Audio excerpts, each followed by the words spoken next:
This is Business Talk. Your business, your success. Sponsored by Take Action Business Coaching. The opinions expressed are those of the participants and may not be the views of the staff, advertisers, and owners of the station. Advice given is not intended to replace that of your business advisor. Now, let's get down to talking about your business, your success. This is Business Talk. Well, good afternoon, Peg. Good afternoon. Great to be here today. Here we go again. Yes, and Pete and I are business coaches, meaning we work with companies and their team to help develop them, train them, whether it's leadership, marketing, sales, meetings, production, operations, and we help individuals grow, and as a result, you make more money, you get more time, and you're a lot happier. Right. We help people identify their goals and then reach their goals faster. We do. That's it. Really and we're here every Saturday. Right. I absolutely love 1 it. o'clock. And we want you to walk away with some ideas and strategies from listening to us. We want you to be better because you took time to hear what we had to say. That's our goal. There you go. That's our goal. And if you ever want to listen to a past show, what should you do, Peg? You should go to our website, takeactionbusinesscoaching.com. There you go. Go there and then click on Business Talk. You'll see our firm. You'll see Michelle. You'll see a picture of us and Don, our team. And Amy and Pete and I. And the lake. You'll see Apple Valley Lake. Yes, behind us, which is always a lovely place where we hold our team days. Mm-hmm. So before we do that, now our topic is 5 dysfunctions of a team. Right. Those of you that have a team, listen up. And Patrick Lencioni. He wrote that book. I like his books and his concepts are really good. This is one of the best-selling books of all time, business books. And it's really, we're going to dive into that a little bit today. But before that, we want to talk some business. Some good news. Yeah, we've got some good news. Now, we do have a client that's in the steel business that sells steel to automakers, and it says auto sales maintain a strong run. Auto sales are not quite as good as last year. However, they're still high. Expectations are that adjusted annual sales rate is 18 million vehicles. So think about that, 18 million new cars being built in the U.S. every year. Okay. And it's a very good pace. BMW, Ford, Toyota, and others are increasing. So I just thought that's good because that is a ripple effect for a lot of other companies that supply the automakers, including the steel industry. Right. But a lot of other things go into those cars. The other thing here is, and this is the next one, is home ownership rate rises. Now, the market for houses is getting a little tighter. There's fewer available. Inventories are dropping. But the home ownership rate climbed to 63.9% in the third quarter, up from 63.7% in the second quarter and 63.5% from a year ago. And the increase isn't statistically significant, but it marks the second consecutive quarterly gain, suggesting upward momentum. In other words, more people are buying and staying in their own home. Which we're seeing because we also had an article the other day that talked about how not only are they staying, but they're remodeling.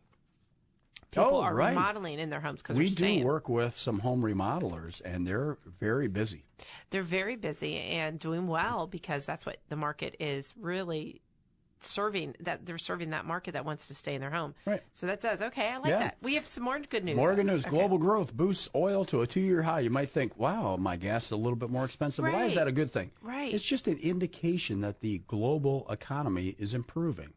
Okay. So Europe is doing better than they were a year ago. China has slowed down, but they're still, when they say slow down, they're down to a 6% growth rate, which is still quite high from our standards. Got it. For them, it's a little slower, but it just means that the economy, the world economy, is pretty darn good. Okay. And then one thing, we talk a lot about your business, but we also talk about why your business should be helping your life, right? Well, absolutely. It should be serving. The reason that it's there is to serve the purpose of giving you what you want out of life. Yes, and time with your loved ones, enough money to be able to do the things and go the places you want to go, all those kind of things. Life. Enjoying things, right, personally. And this is an interesting article, and it is good news, but it's just Japan, which has always had this workaholic perception, right? Right. That we work people sometimes literally to their death. They have a name for it. Oh, they do? Yeah, there's a Japanese word. Name. Working to death. And these companies, some of these companies are saying that they're starting to announce when the day's over and you need to go home. Oh, really? It's really interesting. So it starts at 6 p.m. The music playing in the Tokyo headquarters of home builder Mitsui Home Company suddenly switches to the theme of Rocky. And as the familiar trumpet opening plays, typing and conversations stop, and people rise from their desks. They know it's time to go home. I'll finish writing up emails at home, and I'll be home by 6:20, this person says. I'll work in admissions and leave at 6:30. So people just get up and they start to go home. And it's kind of interesting because some of the wives say, well, now my husband's home earlier. This is strange. I don't know what to do with him. He doesn't help me with housework as much. So it's changing the family dynamics. But some of these companies are recognizing that overwork is bad. Which there is a study that was done on overwork, just so you know. In fact, if you join us on Facebook and or LinkedIn, or Take Action Business Coaching, or friend us on Pete McDowell or Peg Burley on LinkedIn, we share lots of great articles. There was an article that talked about when you are producing and you don't take a break, your production goes down. So not taking a lunch, not taking or working too many hours is actually not as good as resting and taking. And this article is just supporting that. Yes. And here's an interesting thing. This ties into a show we recently did. It says, how do we get people to work less? Well, one of the things is we should get rid of meaningless meetings. Oh, yeah. Meetings should be held where discussions are held to make decisions, not just listen to people reading out reports for the week. There you go. So thinking of one of the strategies of how do we have fewer meetings, which would allow you to get home at night. Exactly. Right? And if you didn't hear our show last week, we did talk about 15% of your time should be spent in meetings.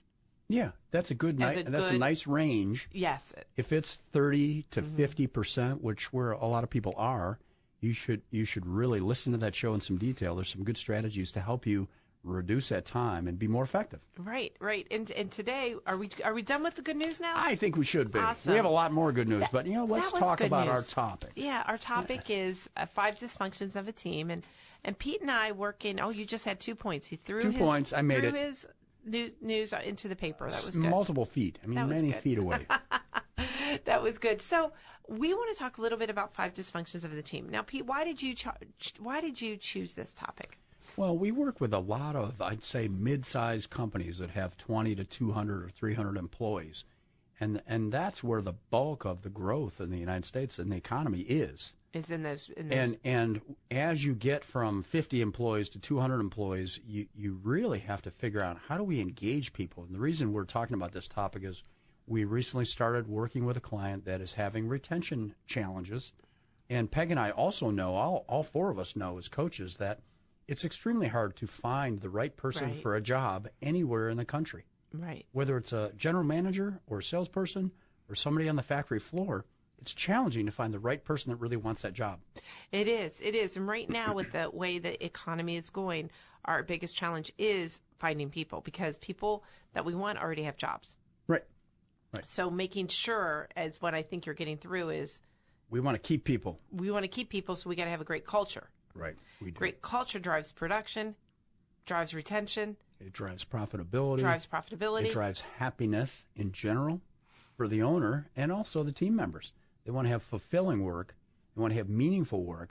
And they want to feel like they've accomplished something when they go home at the end of the day. Whether you're in the factory floor or you're in the office, you want to feel like we actually got something done. And so one of the things we want you to do is making sure that, and that's what we do, is making sure that you have a great culture. Right. And sometimes in this book, the 5 dysfunctions of a team are walking you through culturally what you can do to help with your company. So we'll give you these different levels that he has in his book. And this is a great book. It's an audio book as well. And we have a lot of our clients that listen to books rather than read them anymore. And that's just fine. Yes. Sometimes you buy the book too to have it as a reference or to give it to one of your employees when they need it. But if you listen to it, it's a really good use of your time if you have more than 5 minutes to drive to work, which most of us do. Right. So why don't I just whip through the 5 levels, That's and a then good idea. as we go, we're going to go into these in depth and talk about them from our experience and give you some examples from different clients. I like that. Does that sound good? Do. So level number 1 is the absence of trust. And again, we're talking about dysfunctions, right? These are things that you don't want to have much of. Yes. Right? Right. And it's interesting because as Pete's running through this, imagine it's a triangle. So there's a triangle, and at the bottom is the foundation, which is called absence of trust. So it's going to be your biggest section. Right. Because as the triangle goes, it works its way up purposely. Yeah, it's a foundational thing. So if we have that, it means that and we'll talk about the rest of these, the other 4, it means that it puts everything else above that at risk. Right. It starts there. So, number one, absence of trust. If you're writing this down, that's the base. The next one is fear of conflict.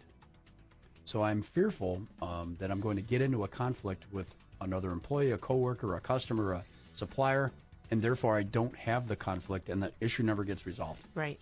Okay. The next thing is lack of commitment. And that's a huge problem with this turnover issue. People are not committed to their jobs. They think their boss might not be committed to them, and therefore they leave because they think they're not cared about. Correct. Avoidance of accountability is the next one. So moving up the ladder, if people are not wanting to be held accountable for great results, we're not going to get any challenging or as many of the challenging things that really need to be fixed. Right. And then the top item, and you'll recognize this, is inattention to results.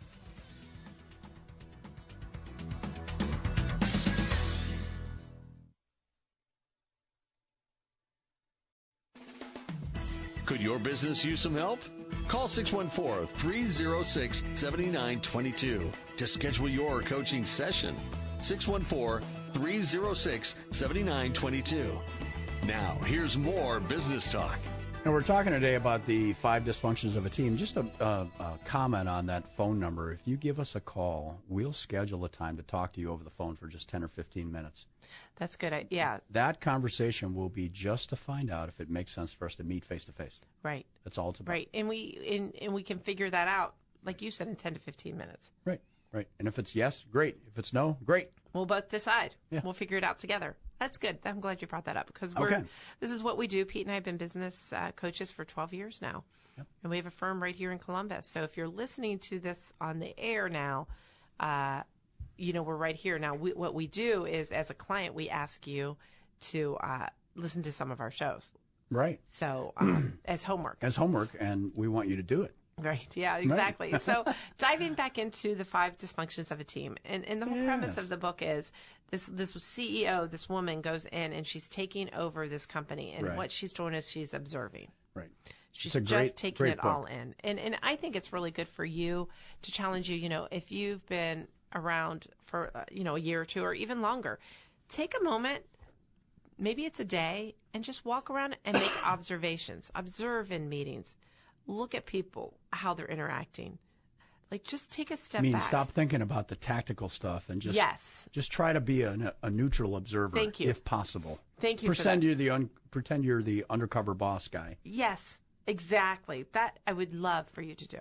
Absolutely do that. Cool.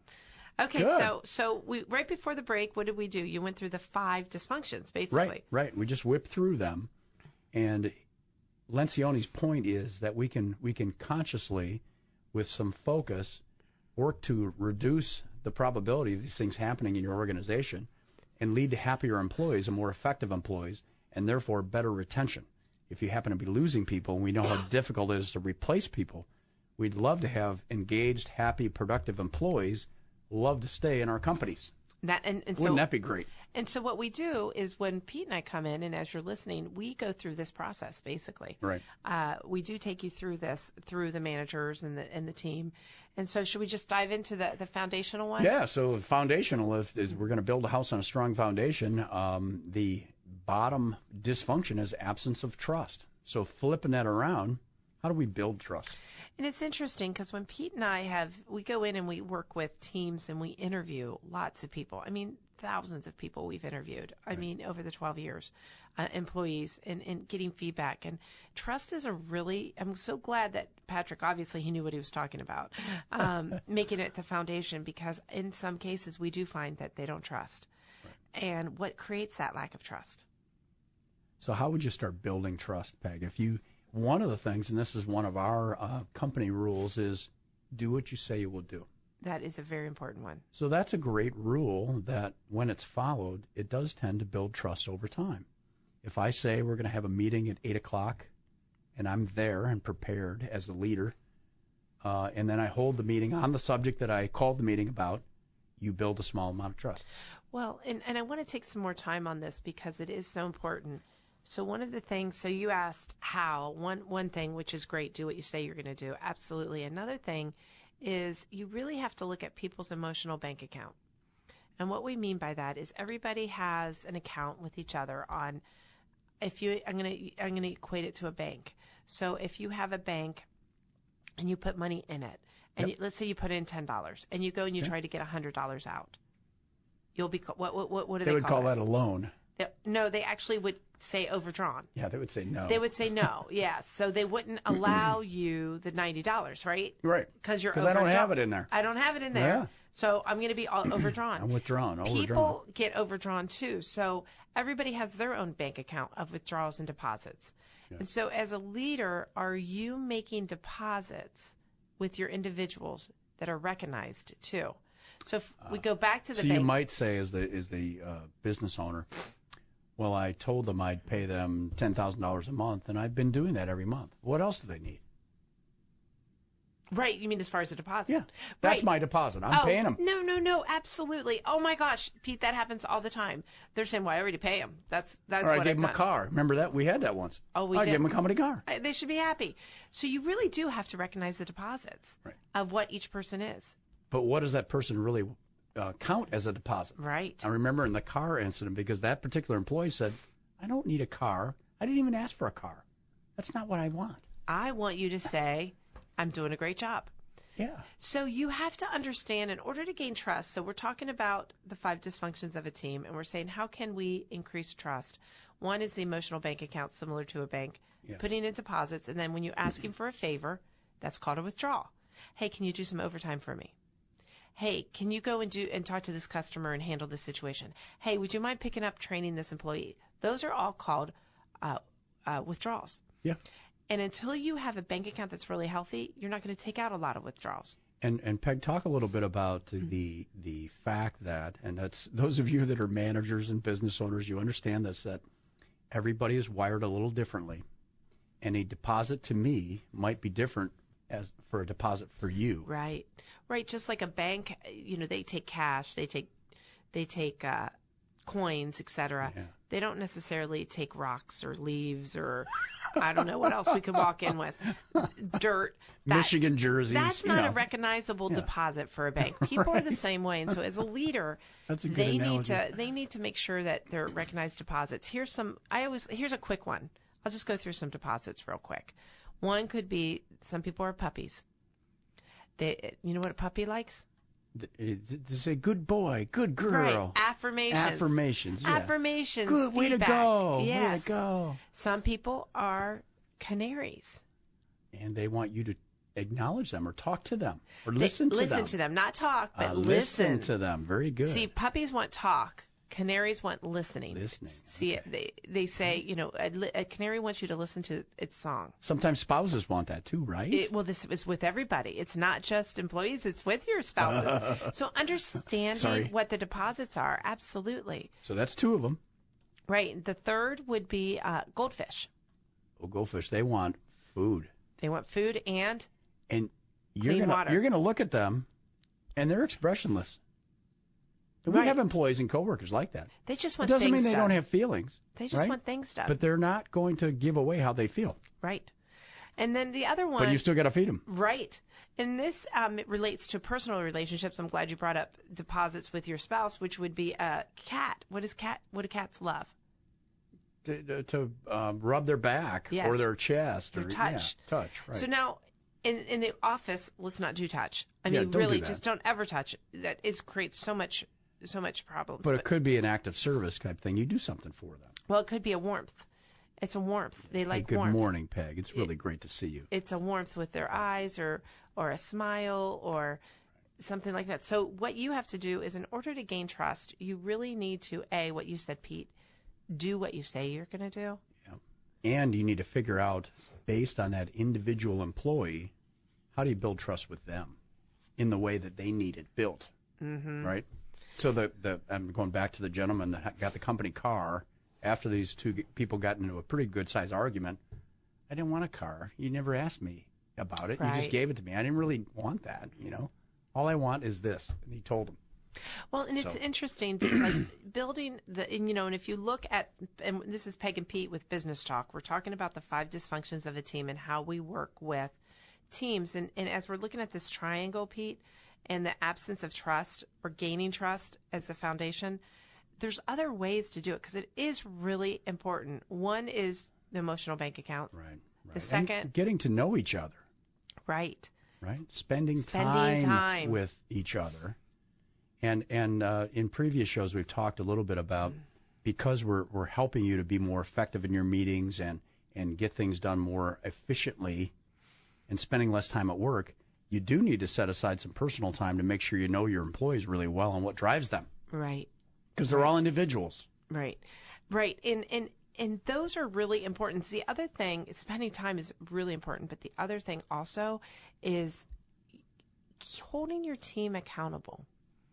So imagine that you are the father and these are all your kids. And siblings can fight sometimes or get in disagreements, or sometimes they don't talk at all, but they're thinking things. If you're not holding accountable your employees and or helping them when there is an issue and defending them, then you're not earning trust. Yeah, and I think that goes back to the do what you say you will do thing. Accountability is about, hey, we set a goal. If I never go back and check with you on how the goal is going or whether if we get it done, I never say a word, it really doesn't show that I care. Right. Exactly. And we're going to talk about accountability later in the triangle. I just wanted to bring that up, that protecting others helps earn trust. And also, when they see, like when you do what you say you're going to do and you start doing great things, people will trust and follow you. Right. And it can take time to build. Right. Exactly. So the next one, if we move up this chart here, the next one is fear of conflict. And this is a pretty common one in all business sizes. Is I've got, let's just say we're coworkers, and you need to give me something for me to do my work, and you haven't given it to me, and it's getting close to the deadline. And this has happened every week for the last 2 months. Right. And I'm afraid to go talk to you about it. I don't want to. Right. I like you, and I enjoy working here, and I really don't want to get into a fight. Well, and I want to relate this to coaching sports. And because I have a couple girls who have had coaches that haven't been so great. And they've had great ones, too. Oh, they've had great coaches, too. And it's really interesting to see that when you don't have a great coach, they're afraid to go and talk to them because they've been yelled at. It's not been a positive experience. They don't trust them. See, with Patrick Lencioni, one of the things I really like about this is he said, the reason that there is fear of conflict is because of the lack of trust. And if you don't have trust in your organization, you have a really hard time having good, open conflict. And conflict is not a bad word. It's a discussion about a very important topic that has a big business outcome, negative or positive. And it's interesting because conflict is critical to growth. Exactly. Because if we're all saying yes, then are we really challenging ourselves? Right. So in this way, the fear of conflict is good conflict, what you were saying. Oh, yes. It's about resolving an important business issue.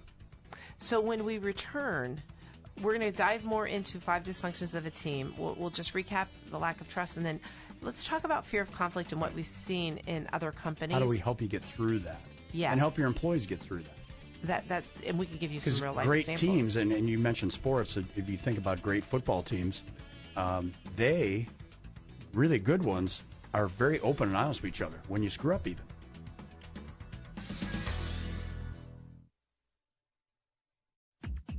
To learn more about today's topic, call 614-306-7922. Now, back to more business talk. So we're talking today about the 5 dysfunctions of a team. It's a great book and an audio book by Patrick Lencioni. It's a classic. And if you, our show has been about this, so absolutely listening to the show will give you some insight.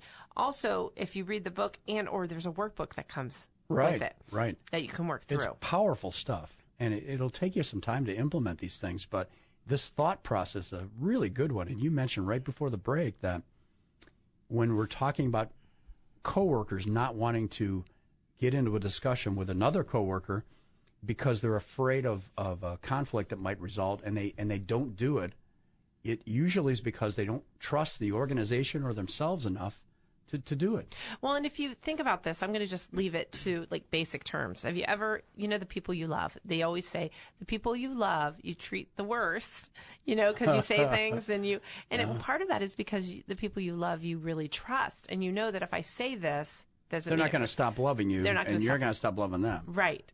And of course, we need to do it appropriately and everything. But think about that at work. So if you aren't hearing feedback. Do I look fat in these pants? And you say, yes. Oh. Well, now, we wouldn't say that. We don't want to be rude or That's just an harmful. example. I'm not saying that ever happened. Yeah, let's not be rude or harmful with conflict. I don't want people saying, everybody, I love you, so I'm going to tell you that. But one thing, Pete, is interesting is when you and I go out and we do interviews. Yeah. We can tell how, the bottom of the triangle of the 5 dysfunctions of the team is absence of trust.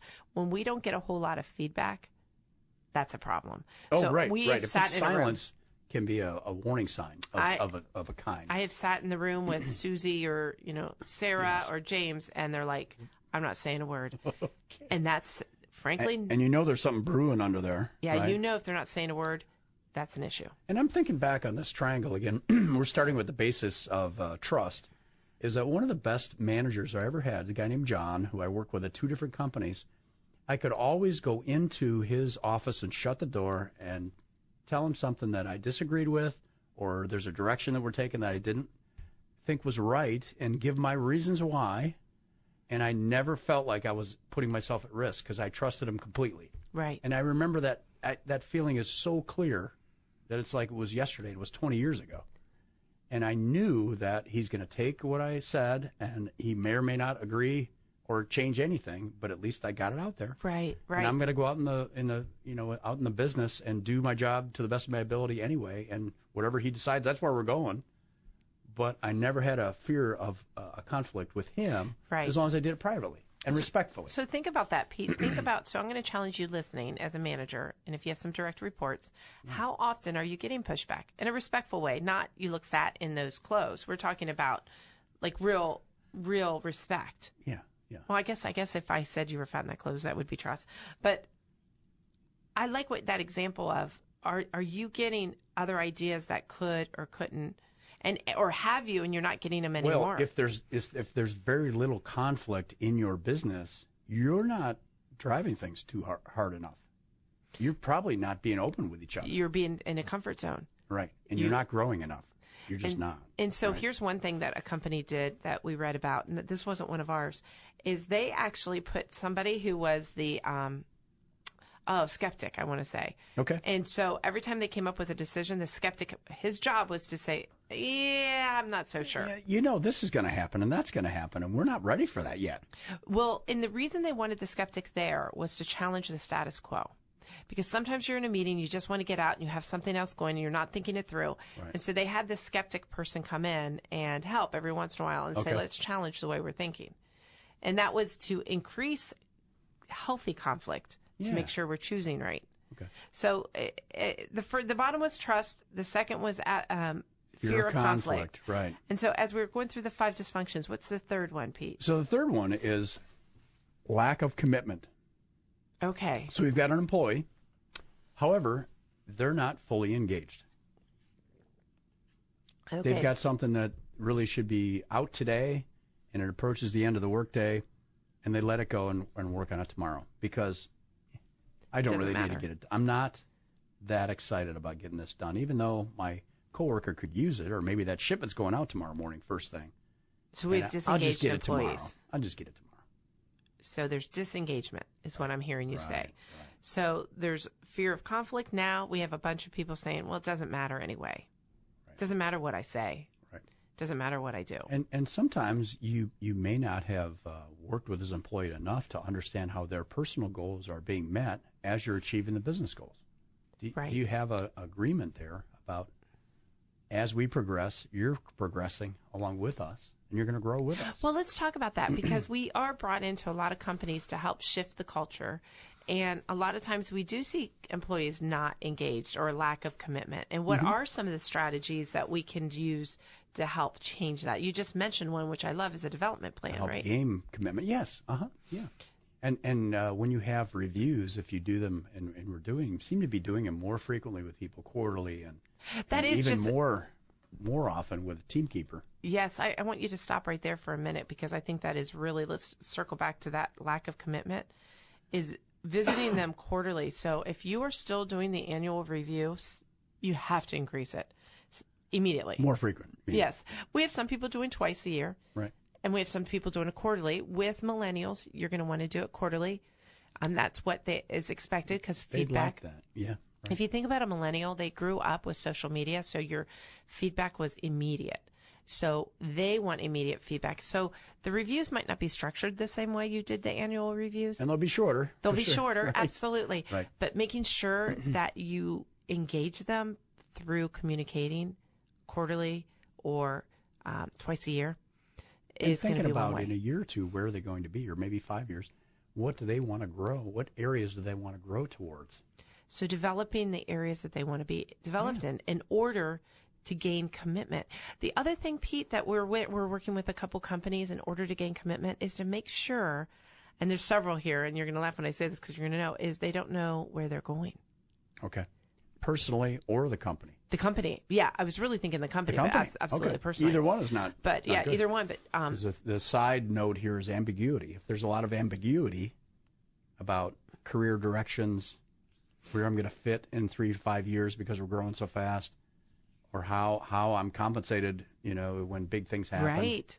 Right. And then where is the company headed? Have you communicated your vision, your mission, and how it serves the employees and the customers? And are you doing that often? So if we were to go in and ask every member, where are we headed and what is our goal of your team, would they be able to tell us that? What's the mission? What's the purpose of this company? Why are we here? Yeah, and where are we headed? That lack of commitment, if we're not excited about where we're headed, if we don't know where we're headed, how can we get excited about it? It's tougher, yeah. So, and one of the things, Pete, we do is we have a survey that we teach. It's called Teamkeeper, and we have them take a cultural survey. Right. And one of the questions, it's 60 questions, and one of the questions is, do you know where we're headed? And in the companies that have taken this, it's very low generally. And that is, then all of a sudden, that's a lack of commitment. Mm-hmm. If I don't know where I'm going to commit to, then how am I going to commit? Right. So it's no different than if you look at a football team. Let's take Ohio State. We know that their commitment, they want to be Big Ten champions. Win the Big Ten. They want to beat Michigan, right? Beat Michigan. Every year. They know the goal, and you don't question the Very commitment clear. of those football teams because they know where they're headed. Right. Is your company, is your team at that level where they're not only understanding where they're going, but are they excited and passionate about it? No, I like what you said. If you've got 100 employees, if you asked every one of them, would they all have some clarity on your mission and where you're headed? Right. That's a great exercise. It is a great exercise. Yeah. And if you know the answer is no, you can give us a call. Give us a call, and we'll walk you through this. We have done this with companies where they bring us in, and we help guide them through to really establishing their purpose and their vision, their direction, and their plan. So you could give Pete a call at... It's 614-306-7922. Again, it's 614-306-7922. So far, Pete, how have we traveled? So the basis of the pyramid is trust. Okay. That's the foundation on which you want to build our business. And this is for the 5 dysfunctions of a team. Yes. So when we're looking at a team that's maybe not, if your team isn't really performing to the level then you want. Then you'd have absence of trust on there, right? Right, okay. Right. So if you don't have a healthy level of trust in your organization as a foundational principle, it's very difficult to achieve great things. And then the second one, okay, so as you're building up the pyramid, the one that we reviewed earlier was what? The next one is fear of conflict. So employees, and it could include suppliers and customers for that matter. We've had clients where they've been surprised and a customer leaves and there were warning signs, but they didn't want to say anything. Right? Fear of That's conflict. a problem too. That is a problem. And we want that to be healthy dialogue going back and forth among all employees and all suppliers and all customers so that we can improve and improve and improve. And if that isn't happening, that will not allow you to get to the next level. And which is what? Well, the negative part of it is lack of commitment. Okay. So if everybody isn't engaged and driving toward your purpose, that actually helps them and their family then you won't get the best out of everyone in your organization. Okay, so when we return, we'll finish up with the other two dysfunctions of the team. Yes, we will.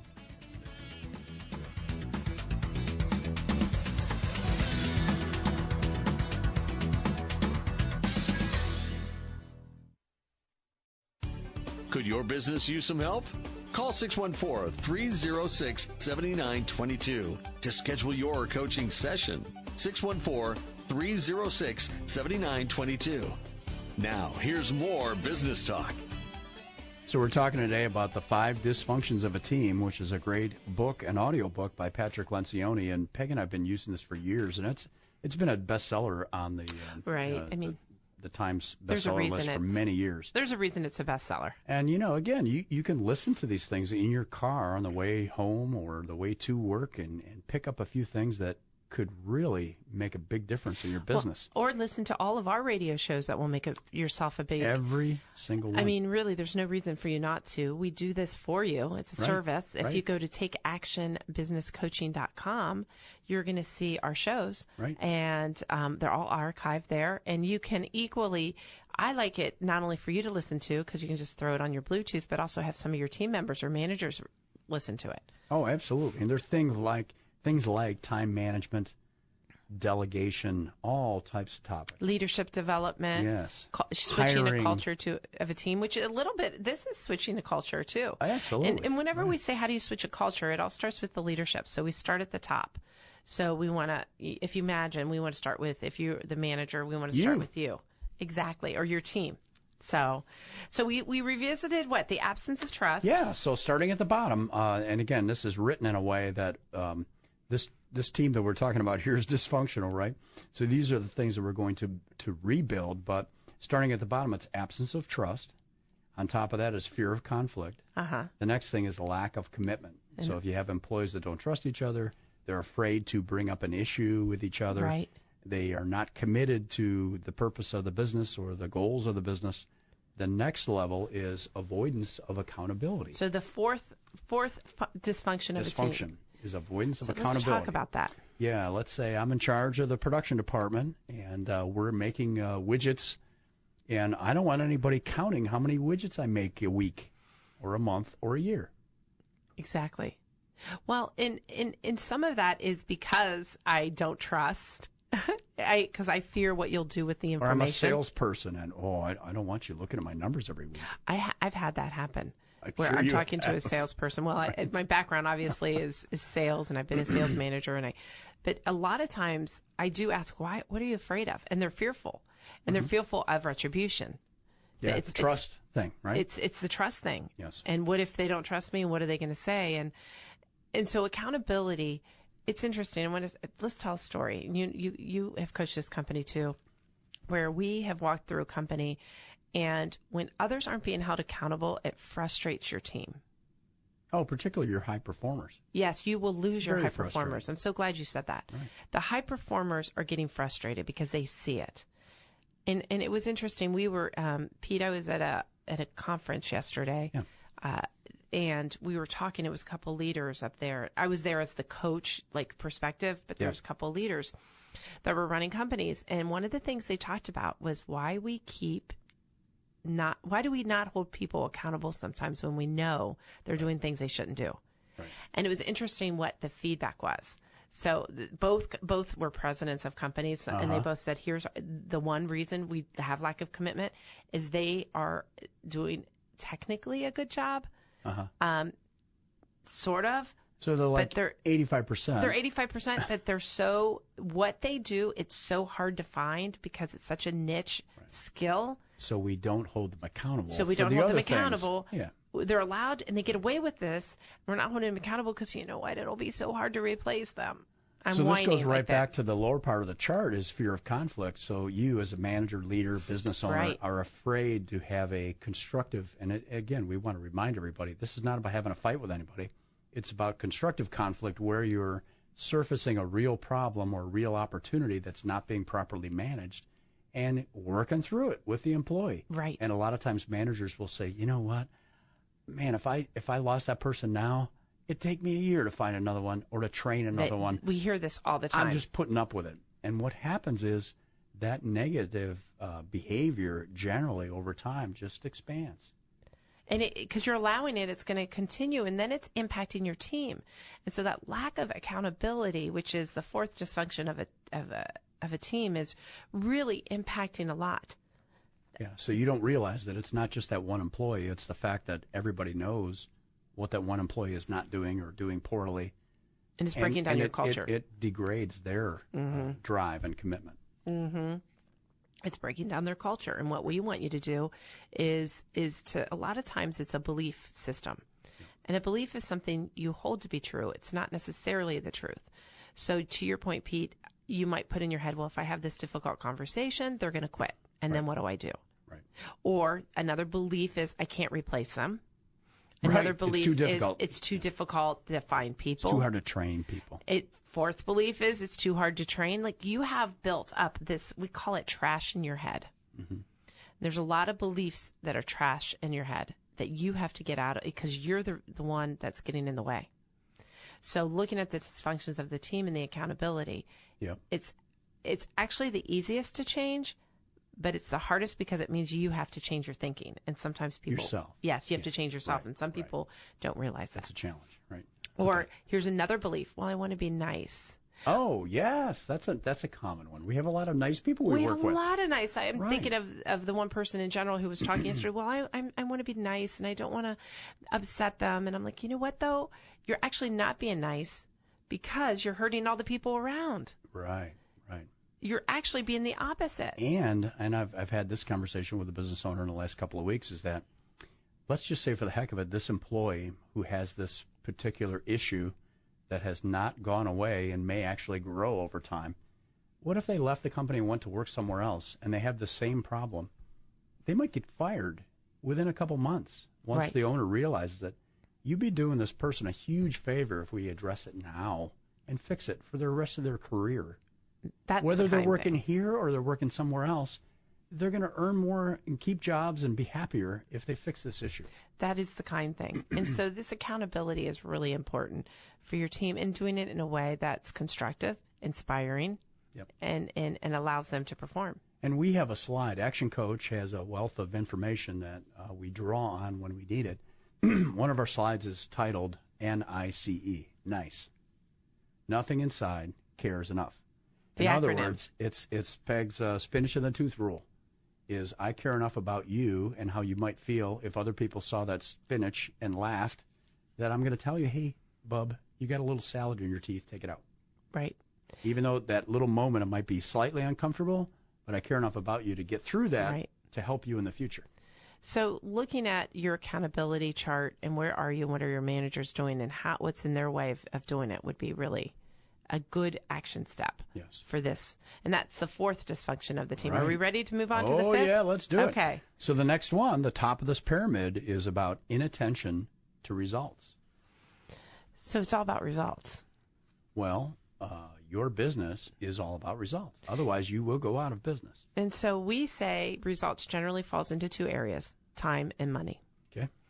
You want to do what you want to do when you want to do it. That's your time. Yep. The money is you want to do what you want to do and spend the money when you want to. Have the money to go do what I want to do. What you want to do. And so and it's interesting because to the side of it, it talks about status and ego.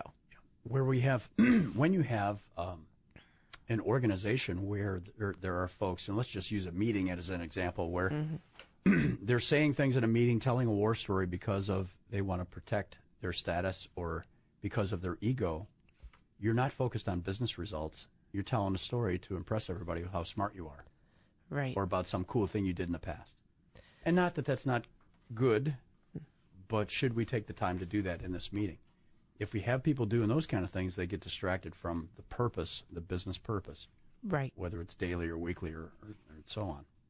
Well, in a team that is not focused on results, you know what? They're going to stagnate. They rarely are going to defeat their competitors. Mm-hmm. They're going to have losses in achievement-oriented processes, employees. Like, you're going to lose good people when you're not getting great results. And if you're not getting focused on results, you know what? You're going to encourage team members to focus on their own career paths and individual goals. There you go. And it creates an easy distraction. And one of the things we've helped companies do, and even our own company, is make sure we have good measurable things. For example, you've got sales systems, you've got marketing systems, you've got operational systems, how we're delivering our product and service. We should have measurements in each of those key areas so that we know how healthy those business systems are. Oh, absolutely. And that is dead on. So when you're looking at collective results, so this is collective results. So we're looking at team results. So we all have a common goal, then we're all going to work together. And I like how you're going to measure it because you know what? You're going to retain people who like to achieve and win are going to stay with you. Yes. You're going to keep those people. Right. And you're going to minimize what is it I'm doing. And the great people actually enjoy being held accountable. They like it. Absolutely. Right. That's exactly it. You enjoy success. Yeah. I set a big goal, and I achieved it. Or I got to 90% of it. I feel good about myself. And you're going to avoid the individual things. You're going to avoid the distractions. You're going to be more focused. When you create the focus and the attention on the results, the team will follow. So let's go back down to this triangle again. If let's do it if we've got a great, high-performing company. Okay. We trust each other. Yes. We trust our suppliers. We trust our customers. We have a great foundation of trust built up through personal relationships. We have healthy conflict with each other when there's a business purpose to it. Very good. We talk to each other constantly and communicate when it's really important. We are committed to the success of our organization and yours, if it's a supplier or a customer. We're committed to that, and we're all in. We like to be held accountable. We like to set goals. We like to reach goals. And we like to be able to track how our progress is going towards those goals. We actually enjoy it. Yes. And then we focus on results. What's the score at the end of the game? You don't want to go to a football game when they can't see the scoreboard. Right? And if that it wasn't is a up healthy... there, let's say we were watching television and the score's not on there the whole game. How attentive are you going to be to that game? It's going to be frustrating. Yes. And that is running a healthy, awesome, results-oriented company. Read the book. You guys will love it. Or listen to the show on takeactionbusinesscoach.com. Go under Business Talk and listen to any of our archive shows.